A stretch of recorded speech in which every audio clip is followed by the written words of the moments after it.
ایک مرتبہ حضرت امام جعفر صدیق رضی اللہ تعالیٰ عنہ کی ایک ملح سے بات ہوئی۔ وہ ملح کہتا ہے کہ خدا کوئی نہیں ہے، معاذ اللہ۔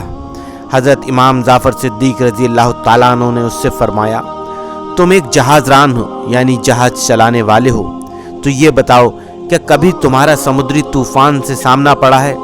تو وہ بولتا ہے، ہاں مجھے اچھی طرح یاد ہے، ایک مرتبہ سمندر کے ایک طوفان میں میرا جہاز پھنس گیا تھا۔ حضرت امام جعفر نے فرمایا، پھر کیا ہوا؟ وہ بولا، میرا جہاز غرق ہو گیا اور سب لوگ جو اس پر سوار تھے ڈوب کر ہلاک ہو گئے۔ آپ نے پوچھا، تم کیسے بچ گئے؟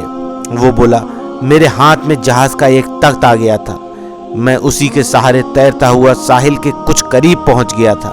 ابھی ساحل کچھ دور ہی تھا کہ وہ تخت بھی ہاتھ سے چھوٹ گیا۔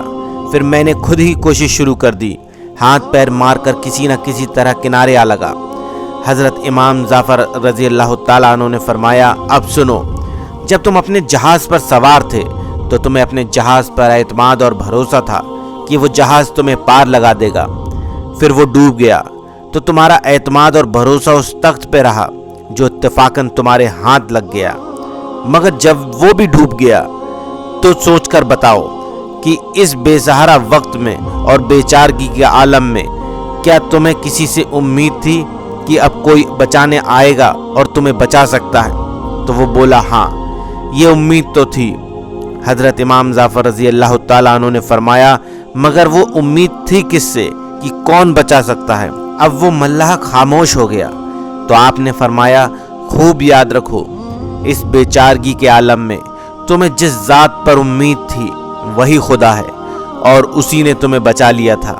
ملح یہ سن کر ہوش میں آ گیا اور اسلام قبول کر لیا۔ دوستوں، خدا ہے اور یقیناً ہے، مصیبت کے وقت غیر اختیاری طور پر بھی خدا کی طرف خیال جاتا ہے، حالانکہ خدا کی ہستی کا اختیار فطری چیز ہے۔